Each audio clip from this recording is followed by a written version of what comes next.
Hai para fans, apa kabar? Semoga sehat selalu ya. Kali ini saya akan menceritakan alur sebuah film yang berjudul My Sassy Girl. Film ini termasuk film komedi romantis dari Korea Selatan yang tersukses hingga saat ini. Film My Sassy Girl rilis pada tahun 2001 dan dibintangi oleh Yoon Ji Hyun dan Choi Tae Hyun. Film ini akan membuat kalian tertawa terpingkal-pingkal dan menangis karena baper. Tapi sebelumnya, saya ingatkan dulu bahwa ini adalah konten spoiler. Jika para fans ingin lebih merasakan keseruan dari film ini, saya sarankan untuk menonton filmnya terlebih dahulu. Tapi jika para fans sudah tidak sabar, baiklah, kita langsung saja masuk ke dalam alur ceritanya. Film diawali dengan diperlihatkan seorang pria bernama Kyun Woo. Dia adalah seorang mahasiswa yang belum memiliki tujuan hidup sama sekali. Bahkan waktu kecil, ia dibesarkan layaknya seorang anak perempuan, karena orang tuanya sangat ingin anak perempuan. Nah, saat sedang minum-minum dengan temannya, ibunya menelepon dan menyuruhnya untuk ke rumah tantenya.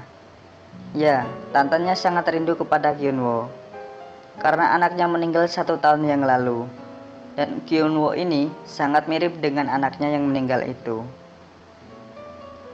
Jadi tantenya ini ingin mengenalkan Kyun Woo dengan seorang gadis. Mau tak mau, akhirnya Kyun Woo berangkat ke rumah tantenya karena takut dengan ibunya. Saat di stasiun kereta, Kyun Woo menolong seorang wanita cantik yang sedang mabuk karena dia berdiri terlalu dekat dengan jalur kereta. Karena di sepanjang film ini tidak diketahui siapa namanya, mari kita sebut saja wanita ini dengan nama asli dari pemerannya, yaitu Ji Hyun.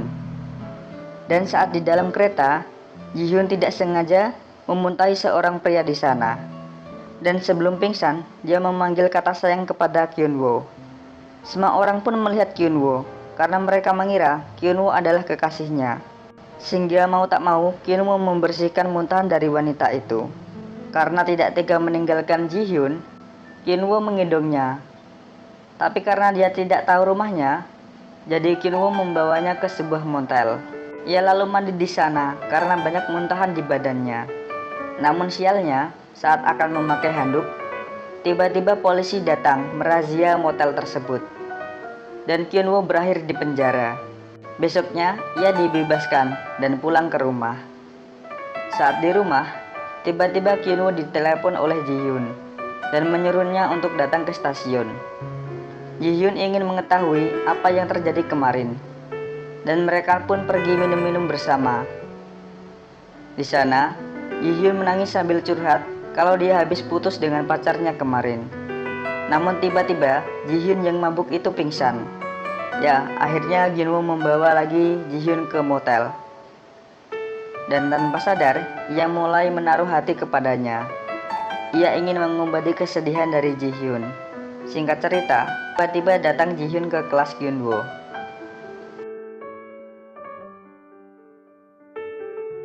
dan mengajaknya ke taman bermain. Ya, akhirnya mereka bersenang-senang bersama, layaknya sepasang kekasih. Bahkan Ji Hyun yang rada stres ini mendorong Kyun Woo yang tak tahu berenang ke danau, dengan alasan hanya ingin mengetahui kedalaman danau tersebut. Nah, saat di rumah, tiba-tiba Ji Hyun memberi pesan kepada Kyun Woo bahwa ulang tahunnya 2 hari lagi, dan menyuruh Kyun Woo memberi kejutan kepadanya. Ya, kalau Kyun Woo tidak mau, Ji Hyun akan menghajarnya. Tiba saat malam ulang tahun, Kyun Woo mengajak Ji Hyun ke taman bermain untuk memberinya kejutan. Tapi sialnya, mereka bertemu tentara yang lagi menjadi buronan karena kabur dari pelatihan dan berusaha bunuh diri karena sakit hati diselingkuhi pacarnya. Ya, mereka berdua akhirnya disandra. Sialnya lagi, karena alis Kyun Woo sangat mirip dengan selingkuhan pacar tentara itu, Ji Hyun dilepaskan dan Kyun Woo menjadi sandra sendirian. Dan karena takut ditembak, Kyun Woo pun menunjukkan jalan pelarian rahasia kepada tentara itu. Tapi sialnya, lampu-lampu di sana tiba-tiba menyala karena kejutan ulang tahun yang ingin ditunjukkan Kyun Woo kepada Ji Hyun tadi.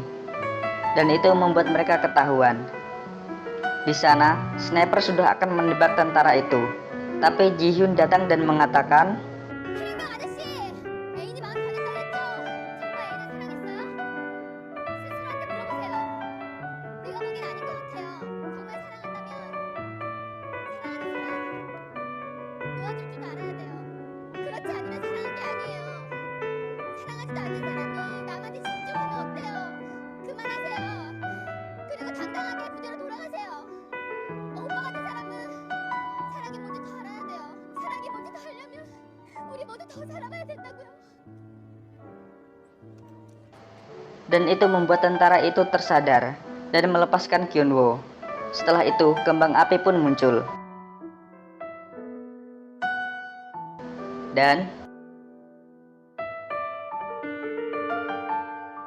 ya, hubungan tak jelas mereka pun semakin erat. Ji Hyun yang hobi menulis novel ini memperlihatkan tulisannya kepada Kyunwoo dan menyuruhnya membawanya ke penerbit. Walaupun tulisan Ji Hyun ini tidak jelas arahnya, Kyunwoo tetap membawanya. Nah, suatu ketika, saat di kereta, mereka bermain langkah kaki. Jika orang yang melewati garis menggunakan kaki kiri, maka Ji Hyun yang menang dan berhak memukul Kyunwoo. Begitupun sebaliknya. Nah, orang pertama pun datang dan melewati garis itu dengan kaki kanan. Kyunwoo menang dan itu membuat Kyunwoo kegirangan. Tiba-tiba muncul sekelompok tentara. Setelah memperkirakan langkah kakinya, Kyunwoo sudah yakin kalau mereka akan melewati garis dengan kaki kanan. Namun saat akan mencapai garis tersebut, tiba-tiba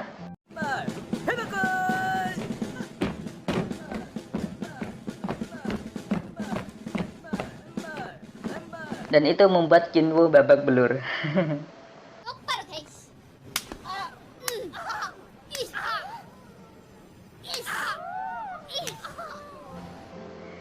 Sialnya lagi, seseorang yang akan lewat adalah orang yang sedang diperban kaki kanannya. Dan fans tahulah apa yang akan terjadi. Waktu pun berlalu.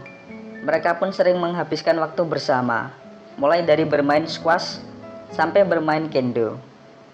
Bahkan saat pulang kuliah, Ji Hyun suka menukar sepatunya dengan Kyunwoo. Jadilah seperti ini.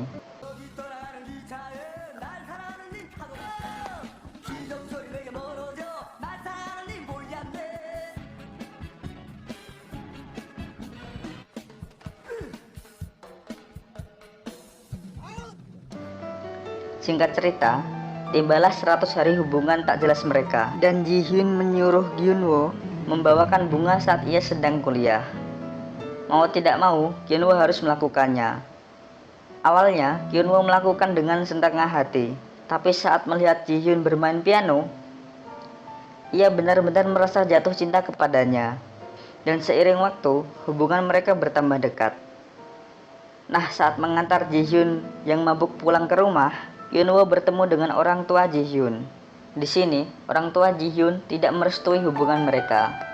Ya, hal ini disebabkan karena Kyunwoo adalah mahasiswa yang tidak jelas tujuan hidup dan masa depannya. Nah, sejak saat itu, mereka pun tidak bertemu kembali.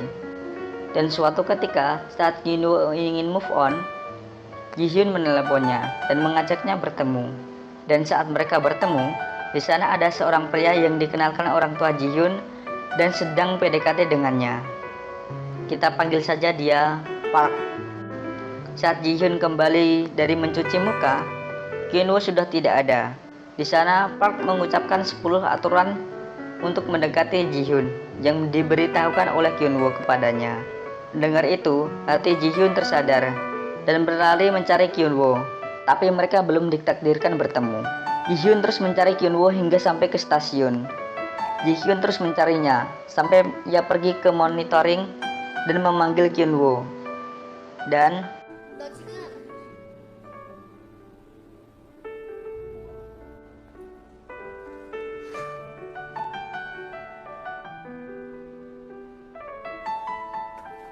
누가 껴안을 했어? 바보야, 했어야지. nah, karena mereka tidak direstui, mereka pun merencanakan perpisahan dengan menulis surat. Mereka pun bertemu di sebuah pegunungan. Di sini Ji-hyun menyuruh Kyun-woo pergi ke suatu tempat untuk mengetahui apakah suaranya sampai di sana. Nah, sambil berteriak dan menangis, Ji-hyun mengungkapkan semuanya walaupun Kyun-woo tidak mungkin mendengarnya. Ji-hyun meminta maaf kepada Kyun-woo karena sebenarnya ia memanfaatkannya sebagai pelarian. Tapi akhirnya Ji-hyun benar-benar suka kepada Kyun-woo.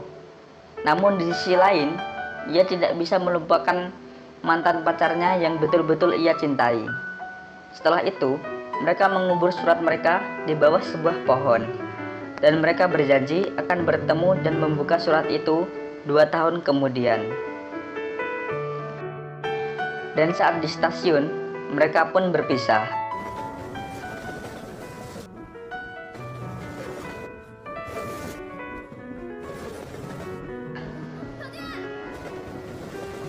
Ya, perpisahan yang sangat membanggakan sekali kan? Singkat cerita, setelah berpisah, Kyun-woo akhirnya mengetahui tujuan hidupnya. Ia benar-benar serius belajar dan berlatih squash, kendo, bahkan berenang. Ia bahkan menulis kisahnya dan Ji-hyun di blog internet hingga viral. Sampai-sampai diterbitkan oleh penerbit, menjadi novel dan diangkat ke layar lebar. Dan 2 tahun kemudian, Kyun-woo pergi ke pohon di gunung namun tidak menemukan Ji-hyun di sana. Ia akhirnya memutuskan membuka surat Ji-hyun. Di surat itu, akhirnya ia mengetahui bahwa di pohon ini Ji-hyun merencanakan masa depannya dengan pacarnya dulu. Tapi pacar Ji-hyun tiba-tiba meninggal. Ibu pacarnya ingin mengenalkan Ji-hyun dengan pria yang baik, tapi Ji-hyun tidak mau. Setahun setelah pacarnya meninggal, dia bertemu dengan Kyun-woo yang mirip dengan pacarnya. Ji-hyun akhirnya menjadikan Kyun-woo sebagai pelarian, bahkan menyuruh Kyun-woo melakukan apa yang dilakukan pacarnya yang meninggal itu, seperti memberikan bunga di hari jadian mereka yang ke-100. Ya, Kyun-woo sangat mirip dengan pacarnya, dan itu membuat Ji-hyun merasa bersalah dan tidak bisa melupakan pacarnya. Setahun kemudian, Ji-hyun datang ke pohon itu. Ia bertemu dengan seorang pria tua di sana. Pria itu menanyakan, apakah kau tidak melihat perubahan di pohon ini? Dan pria tua itu pun menjelaskan bahwa setahun yang lalu, pohon yang ada di sini telah terbelah menjadi 2 karena tersambar oleh petir. Dan ada seorang anak muda yang sedih karenanya. Dan anak muda itu menanam sebuah pohon baru yang mirip dengan sebelumnya. Karena akan ada gadis yang sangat sedih jika mengetahui bahwa pohon itu mati. Dan anak muda itu adalah Kyun-woo. Ji-hyun lalu membuka surat Kyun-woo. Dan setelah semua yang dilakukan Kyun-woo, Ji-hyun akhirnya bisa move on dari pacarnya yang telah meninggal setelah bertahun-tahun tak bisa melupakannya. Ia juga terus menelepon Kyun-woo dan terus mencarinya, tapi ia tidak ditakdirkan bertemu. Setahun kemudian, Ji-hyun bertemu dengan ibu mantan pacarnya. Ya, karena sudah move on, Ji-hyun akhirnya menerima tawaran ibu mantannya yang ingin mengenalkannya dengan seorang pria. Dan muncullah pria itu. Nah, ingatkah kalian di awal film ini?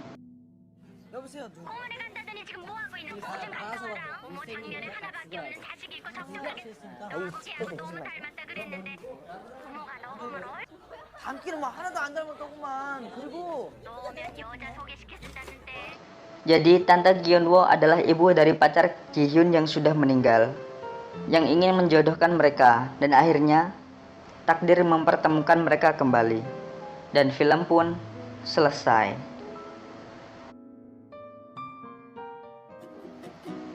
Nah para fans, itulah tadi alur cerita dari film My Sassy Girl, sebuah film komedi romantis yang pernah berjaya pada masanya, hingga sekarang pun masih menarik untuk ditonton.